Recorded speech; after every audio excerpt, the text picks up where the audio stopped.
And joining us now, pediatrician Dr. Gary Kramer. Thanks for coming on. There are so many questions people have about the flu this year. So explain why it seems to be so deadly for children this year. It has been a very aggressive season, and there's never a way to anticipate each year how bad the flu season's going to be. I'd say this is the worst season I've seen since the swine flu back in '08, '09, and we don't really know until it happens. Let me ask you about this little boy, 12-year-old Dylan Winnix. His death really caught his family off guard. He spent the weekend at a birthday party. He went to the pool. He was tossing around a football with his brother, older brother. How did his health deteriorate, in your opinion, so quickly?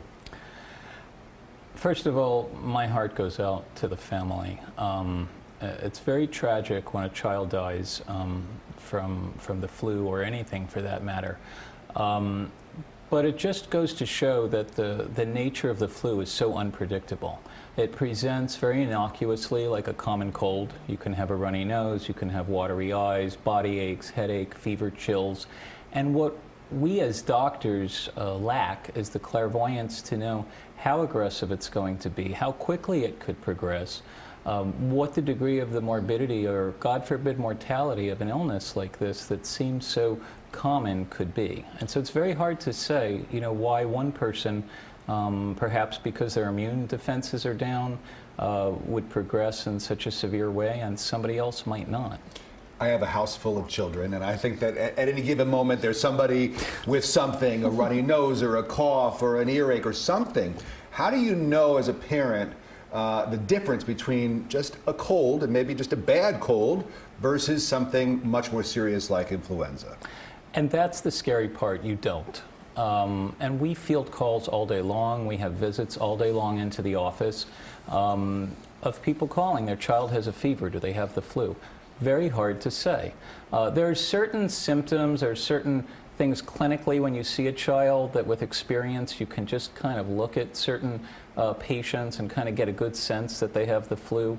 When I see a child come in that has fever and has aches in the front of their thighs and the back of their calves and has watery pink eyes and kind of a heavy looking face, there's a certain look that makes me suspect the flu. But time and time again, even 19 years into practicing pediatrics, a child will come in that I think maybe has a common cold.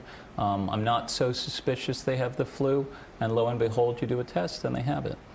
So I was down for a week with the flu. You and me I both. know all about it firsthand, but I kind of had a false sense of security because I had the flu shot, right. And you know, I thought I probably wouldn't get it, but I did anyway, and it was pretty serious. Talk to us about the flu shot and how much of a prevention it really is, and does it really decrease the symptoms when you actually get the flu? So every year in the spring, we have to order our allocation of flu shot for the fall. And they start coming in usually mid-August, and we administer flu shots usually into May or June of the following year. And people, you know, start coming in to receive it, you know, as soon as it comes in. What people do need to understand is that just because you received a flu shot, you don't know that you won't get the flu. Each year's seasonal flu vaccine is different, and they try to estimate, based on epidemiologic data, what strains of the flu are going to be most prevalent and most severe, and each year's recipe is a little different. Some years they'll target the strain that tends to be prevalent and it won't be a bad season. Some years they're very off. They were very off the year of the swine flu epidemic, so much so that they came out with a separate vaccine just for H1N1 that we were giving in addition to that year's seasonal flu vaccine. But having said that, you still recommend that people get the flu shot? Absolutely. I mean, when people ask me, should I get a flu shot for my child? Should I get one for myself? The parents ask. I tell them it's the it's the only measure that you can take to reduce your chances of getting that year's seasonal flu. If you don't take the vaccine, you have less protection. If you do take the vaccine, you have some protection, but it's not 100%. And if you don't get the vaccine, are you putting other people around you in danger, people that you might work with or interact with on a regular basis? And this is the other issue. It's not just your child, it's not just you if you decide to get it, if you decide to get it for your child. But you send your children to school, Right. you send your children to the park.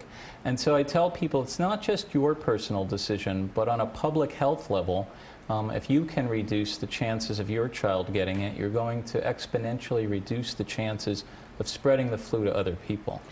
Pediatrician Dr. Gary Kramer, who has a practice here in South Florida. Great information, scary story, but information is key. So thank you very much for giving us that today. Thank you for having us.